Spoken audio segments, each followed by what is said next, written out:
Guys, welcome back to the blog. So ಇವತ್ತಿನ ಬ್ಲಾಗ್ಗೆ ನಿಮ್ಮೆಲ್ಲರಿಗೂ ವೆಲ್ಕಮ್. ಇವತ್ತು ನಾನು ನಿಮಗೆ ನನ್ನ ಬ್ಲಾಗಲ್ಲಿ ಪಾಪುದು ಆ್ಯನಿವಲ್ ಡೇ ಮತ್ತು ಕಲ್ಚರಲ್ ಡೇ ಎರಡೂ ಇದೆ. ಸೊ ಅದರ ಒಂದು ಬ್ಲಾಗ್ನ ಅಪ್ಲೋಡ್ ಮಾಡ್ತಾ ಇದ್ದೀನಿ. ನಾನು ಆಲ್ರೆಡಿ ರೆಡಿ ಆಗಿದ್ದೀನಿ. ಪಾಪುನ ಆಲ್ರೆಡಿ ರೆಡಿ ಮಾಡಿ ಆಫ್ಟರ್ನೂನ್ ನಾವು ಬಿಟ್ಟು ಬಂದ್ವಿ. ಹಸ್ಬೆಂಡ್ ಕೂಡ ರೆಡಿ ಆಗ್ತಿದ್ದಾರೆ. ಅವರು ರೆಡಿ ಆದ ತಕ್ಷಣ ನಾವು ಇವಾಗ ಹೊರಡಬೇಕು. ನೈಟು ಫಂಕ್ಷನ್ ಇದೆ. ಸೊ ಪ್ಯಾರೆಂಟ್ಸ್ ಎಲ್ಲ ಬರ್ತೀನಿ ಅಂತ ಹೇಳಿದ್ದಾರೆ. ಒಂದು ಚಿಕ್ಕ ಗೆಟ್ ಟುಗೆದರ್ ಮತ್ತು ಆ್ಯನಿವಲ್ ಡೇ, ಕಲ್ಚರಲ್ ಡೇ ಎಲ್ಲದನ್ನು ಮುಗಿಸ್ಕೊಂಡು ಬರ್ಬೋದು. ಆ್ಯಂಡ್ ಇವತ್ತಿನ ಸ್ಪೆಷಾಲಿಟಿ ಏನಂದರೆ, ನಾನು ಇಂಟರ್ನ್ಯಾಷನಲ್ ಸ್ಕೂಲಲ್ಲಿ ಓದ್ತಾ ಇರೋದ್ರಿಂದ ಇಂಡಿಯಾದ ಯಾವಾಗ ಫೆಸ್ಟಿವಲ್ ಮಾಡ್ತೀವಿ ಅಂತ ಹೇಳ್ಬಿಟ್ಟು ಡ್ಯಾನ್ಸ್ ಥ್ರೂ ಅವರು ಪ್ರೆಸೆಂಟ್ ಮಾಡ್ತಾ ಇದ್ದಾರೆ. ಆ್ಯಂಡ್ ಫೆಸ್ಟಿವಲ್ ಏನಕ್ಕೆ ಮಾಡ್ತಿದ್ದೀವಿ ಅಂತ ಫಸ್ಟ್ ಸ್ಪೀಚ್ ಮಾಡಿಬಿಟ್ಟು ಆಮೇಲೆ ಡ್ಯಾನ್ಸ್ ಥ್ರೂ ಅದನ್ನು ಪ್ರೆಸೆಂಟ್ ಮಾಡಿಸ್ತಾ ಇದ್ದಾರೆ, which is very good.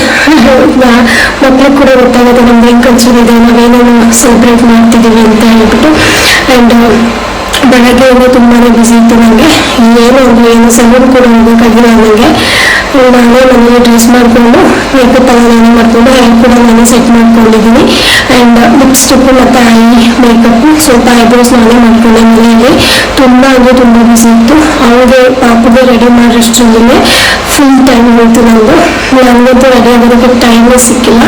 So ಇದ್ದಿದ್ರಲ್ಲೇ ಸುಮ್ಮನೆ ಜಸ್ಟ್ ಸೆಟಪ್ ಮಾಡಿಕೊಂಡು ರೆಡಿ ಆಗಿದ್ದೀನಿ. ಡ್ರೆಸ್ ಬಂದು ಒಂದು ಲಾಂಗ್ ಸ್ಕರ್ಟ್ ಹಾಕ್ಕೊಂಡಿದ್ದೀನಿ. ಫುಲ್ ಫೋಟೋ ಏನಾದರೂ ತೊಗೊಂಡ್ರೆ ನಿಮ್ಮ ಜೊತೆ ನಾನು ಖಂಡಿತ ಶೇರ್ ಮಾಡ್ತೀನಿ. ಪಾಪು ಫೋಟೋನು ಲಾಸ್ಟಲ್ಲಿ ಹಾಕ್ತೀನಿ. ತುಂಬಾ ಚೆನ್ನಾಗಿರುತ್ತೆ ಇವತ್ತಿನ ಡೇ ಅಂದ್ಕೊಂಡಿದ್ದೀನಿ. ನಾನಂತೂ ತುಂಬ ಎಕ್ಸೈಟೆಡ್ ಆಗಿದ್ದೀನಿ. ಯಾಕೆಂದರೆ ನಮ್ಮ ಒಂದು ಕಲ್ಚರ್ಗೆ ಸಂಬಂಧಪಟ್ಟಿರುವಂಥ ಆ್ಯನ್ಯುವಲ್ ಡೇ ಉತ್ಸವ ಇದು. ಸೊ ಹಾಗಾಗಿ ಆ್ಯಂಡ್ ಆಲ್ಸೋ ಇದು ಪಾಪು ಫಸ್ಟ್ ಆ್ಯನ್ಯುವಲ್ ಡೇ. ನಾವಿಬ್ಬರು ಎಕ್ಸೈಟ್ ಆಗಿದ್ದೀವಿ. ಯಾವ ಥರ ಸ್ಟೇಜ್ ಪರ್ಫಾರ್ಮ್ ಮಾಡ್ತಾಳೆ ಅಂತ ನೋಡೋದಕ್ಕೆ. ಆದಷ್ಟು ಫ್ರೆಂಡ್ಸ್ ಸೀಟಲ್ಲಿ ಕೂತ್ಕೊಂಡು ಕ್ಯಾಪ್ಚರ್ ಮಾಡೋದಕ್ಕೆ ಟ್ರೈ ಮಾಡ್ತೀನಿ. ಇನ್ ಕೇಸ್ ಆಗಿಲ್ಲ ಅಂದರೆ ಸ್ವಲ್ಪ ನಾವು ಲೇಟಾಗಿ ಹೋದ್ವಿ ಅಂದರೆ ನಮಗೆ ಲಾಸ್ಟ್ ಸೀಟೇ ಸಿಗುತ್ತೆ. ನಮ್ಮ ಮನೆಯಲ್ಲಿ ಏನಾದರೂ ಸಿಕ್ಕಿರುತ್ತೆ. ಸೊ ನೋಡಿ ನಮ್ಮ ಕ್ಯಾಮ್ರಾ ಅಷ್ಟು ಕ್ಲಿಯರಾಗಿ ಸ್ಟೇಜ್ ಫೋಕಸ್ ಮಾಡ್ತೀನಿ ಅಂದರೆ ಕ್ಯಾಪ್ಚರ್ ಮಾಡಿ ಅದನ್ನು ಕೂಡ ಹಾಕ್ತೀನಿ. ಹೋಪ್ಫುಲಿ ನಿಮಗೆಲ್ಲ ವಿಡಿಯೋ ಇಷ್ಟ ಆಗುತ್ತೆ ಅಂತೇಳಿ ಅಂದ್ಕೊಂಡು ವಿಡಿಯೋನ ಕಂಟಿನ್ಯೂ ಮಾಡ್ತೀನಿ. ತುಂಬ ಜನ ಸಬ್ಸ್ಕ್ರೈಬ್ ಆಗ್ತಿಲ್ಲ. ವಿಡಿಯೋ ಇಷ್ಟ ಆದರೆ ಸಬ್ ಕೂಡ ಮಾಡ್ಕೊಳ್ಳಿ. ಆ್ಯಂಡ್ ಲೈಕ್ ಮಾಡಿ, ಕಮೆಂಟ್ ಮಾಡಿ. ನಿಮ್ಮ ಎಲ್ಲ ಕಾಮೆಂಟ್ಸ್ನ ನಾನು ಓದ್ತೀನಿ. ನನಗೆ ಕಾಮೆಂಟ್ಸ್ ಓದೋದಕ್ಕೆ ತುಂಬ ಅಂದರೆ ತುಂಬ ಇಷ್ಟ. ರಿಪ್ಲೈ ಕೂಡ ಮಾಡ್ತೀನಿ ನಾನು. ಆ್ಯಂಡ್ ಸೊ ಬನ್ನಿ ಮಾಡೋಣ, ಇವತ್ತಿನ ಬ್ಲಾಗ್ನ ಶುರು ಮಾಡೋಣ. ಇನ್ನೇಕೆ ಥರ ವಿಡಿಯೋವನ್ನು ಸ್ಕಿಪ್ ಮಾಡಬೇಡಿ, ಎಂಡ್ವರೆಗೂ ನೋಡಿ. ಸೊ ಬನ್ನಿ, ಲೆಟ್ಸ್ ಗೆಟ್ ಸ್ಟಾರ್ಟೆಡ್. ನಾನು ಅವತ್ತಿನ ದಿನ ಬೆಳಗ್ಗೆನೆ ಎದ್ದು ಟೀ ಮತ್ತು ಕ್ರೆಸೆಂಟ್ ಎಲ್ಲ ಪ್ರಿಪೇರ್ ಮಾಡಿದ್ದೆ. ಕ್ರೆಸೆಂಟ್ ತೊಗೊಂಡು ಬಂದಿದ್ವಿ. ಸೊ ಅದನ್ನೇ ಕೊಟ್ಬಿಟ್ಟು ಅವಳಿಗೆ ಇವಾಗ ಸ್ವಲ್ಪ ಮೆಹಂದಿ ಹಾಕೋದಿದೆ. ಸೊ ಹಂಗಾಗಿ ನಾನು ಅವಳಿಗೆ ಸ್ವಲ್ಪ ಲೈಟಾಗಿ ಏನಾದರೂ ಬ್ರೇಕ್ಫಾಸ್ಟ್ ಥರ ಕೊಡೋಣ, ನಾವು ಟೀನ ಕುಟ್ಕೊಳ್ಳೋಣ ಅಂತೇಳಿ 3:30ಗೆಲ್ಲ ಅವಳನ್ನ ಸ್ಕೂಲ್ಗೆ ಡ್ರಾಪ್ ಮಾಡಬೇಕಾಗತ್ತೆ. ಆಮೇಲೆ ಈವ್ನಿಂಗ್ 5:30ಗೆ ನಾವು ಹೋಗಬೇಕಾಗತ್ತೆ. ಹಾಗಾಗಿ ಅವಳಿಗೆ ಏನಾದರೂ ಲೈಟಾಗಿ ಬ್ರೇಕ್ಫಾಸ್ಟ್ ಕೊಟ್ಟು ಸ್ನಾನ ಎಲ್ಲ ಮಾಡಿಸ್ಬಿಟ್ಟು ಕಳಿಸೋಣ ಅಂತ ಹೇಳಿ. ಇನ್ನು ಅವ್ರಿಗೆ ಮೆಹಂದಿದು ಶೀಟ್ ಬರುತ್ತಲ್ಲ, ಅದನ್ನು ತೊಗೊಂಡು ಬಂದಿದ್ದೆ. ಅದ್ರ ಮೇಲ್ಗಡೆನೆ ಮೆಹಂದಿ ಹಾಕ್ಬಿಟ್ಟು ಜಸ್ಟ್ ಬೇಗ ಡ್ರೈ ಆಗುತ್ತೆ ಅಂತ ಹೇಳಿ. ಏನಂದರೆ ಈ ಮೆಹಂದಿ ಪ್ಲೇಟ್ ಇದೆಯಲ್ಲ, ಇದು ಬಂದು ತುಂಬ ಈಸಿ ಹಾಕೋದಕ್ಕೆ. ನೈಟೇ ಹಾಕ್ಬೋದಿತ್ತು, ಬಟ್ ನನಗೆ ಅವಳು ಅಷ್ಟೊಂದು ಕಂಫರ್ಟಬಲ್ ಆಗಿರಲ್ಲ ಅಂತೇಳಿ ಮಾರ್ನಿಂಗ್ ಟೈಮಲ್ಲಿ ಹಾಕ್ತಾಯಿದ್ದೀನಿ. ಈ ಥರ ಈ ಶೀಟ್ನ ಹಾಕ್ಬಿಟ್ಟು ಕೋನು ಏನು ಬರುತ್ತಲ್ಲ, ನಾರ್ಮಲ್ ಕೋನು, ಅದರಲ್ಲಿ ಮೆಹಂದಿನ ಜಸ್ಟ್ ಸ್ಕ್ವೀಸ್ ಮಾಡಿಬಿಟ್ಟು ನಾವು ಫಿಂಗರ್ ಸಹಾಯದಿಂದ ಒಂದು ಈ ಥರ ವೈಪ್ ಮಾಡಿದ್ರೆ ಸಾಕು. ಎಲ್ಲ ಮೆಹಂದಿನೂ ನೀಟಾಗಿ ಕೈ ಫುಲ್ ಆಗುತ್ತೆ.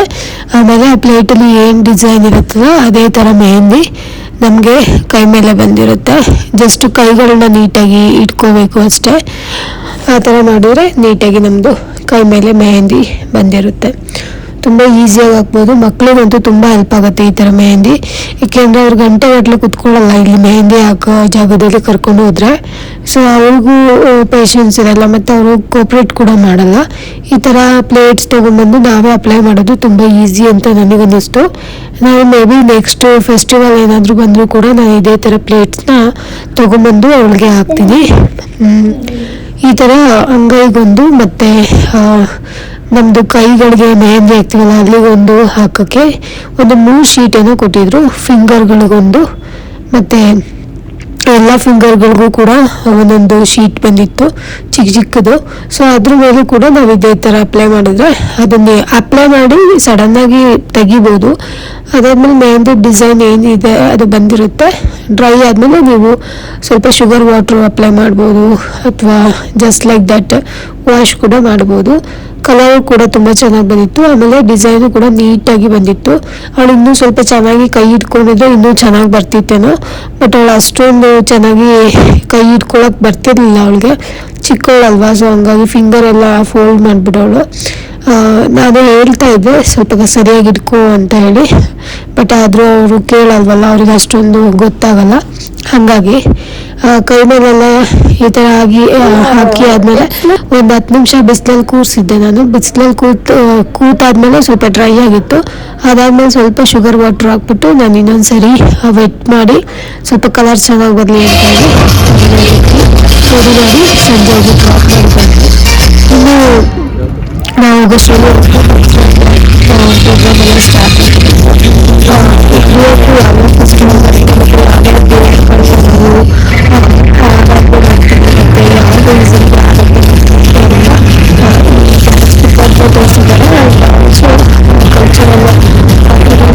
ಉತ್ಸವ ಅಂತ ಮಾಡಿದ್ರು. ತುಂಬ ಹೇಳ್ಕೊಡೋದು ಆಮೇಲೆ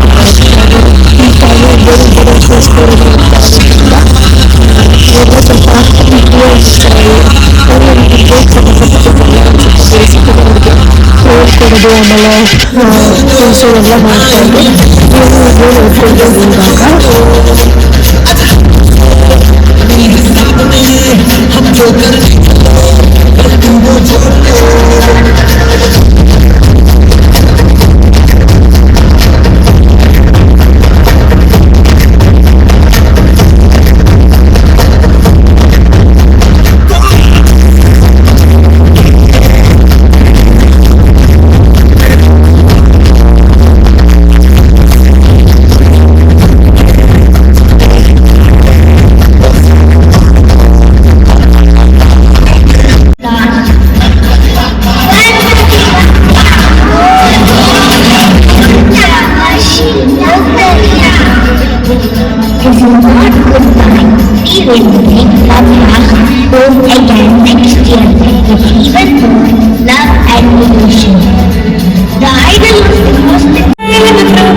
ಇನ್ನು ನಾವು ಇದನ್ನೆಲ್ಲ ಮುಗಿಸ್ಕೊಂಡು ಮನೆಗೆ ಹೋಗೋಷ್ಟರಲ್ಲಿ ಪಾಪ ತುಂಬ ಟಯರ್ಡ್ ಆಗಿತ್ತು. ಮತ್ತು ಅಲ್ಲಿ ಒಂದಷ್ಟು ಏನು ಡೆಕೋರೇಷನ್ ಎಲ್ಲ ಮಾಡಿದ್ರಲ್ಲ ಅದರ ಒಂದು ವೀಡಿಯೋಸ್ನ ನಾನು ಸ್ವಲ್ಪನೇ ತೊಗೊಂಡಿದ್ದೀನಿ. ನನಗೆ ತುಂಬ ಟಯರ್ಡ್ ಆಗಿತ್ತು, ಪಾಪು ತುಂಬ ಟಯರ್ಡ್ ಆಗಿದ್ಲು ಅಂತ ಹೇಳಿ ನಾನು ಜಾಸ್ತಿ ವೀಡಿಯೋಸ್ ಏನು ತೊಗೊಳಕ್ಕೆ ಹೋಗಿಲ್ಲ. ಆ್ಯಂಡ್ ಚೆನ್ನಾಗಿ ಡೆಕೋರೇಟ್ ಮಾಡಿದ್ರು, ಒಂಥರ ಉತ್ಸವ ರೀತಿಯೇ ಮಾಡಿದ್ರು. ಆ್ಯಂಡ್ ಅಲ್ಲಿಂದ ಮುಗಿಸ್ಕೊಂಡು ನಾವು ಮತ್ತೆ ಒಂದು ಕಾಫಿ ಶಾಪಿಗೆ ಬಂದು ಕಾಫಿನ ಕುಡ್ಕೊಂಡು ಮನೆಗೆ ಬಂದ್ವಿ. ಸೊ ಗೈಸ್, ಇದಾಗಿತ್ತು ಇವತ್ತಿನ ಬ್ಲಾಗ್. ಮತ್ತೆ ಮುಂದಿನ ಬ್ಲಾಗಲ್ಲಿ ಸಿಗೋಣ. Until that keep watching Issues Corner. Video ನೋಡಿದ್ದಕ್ಕಾಗಿ ಧನ್ಯವಾದಗಳು.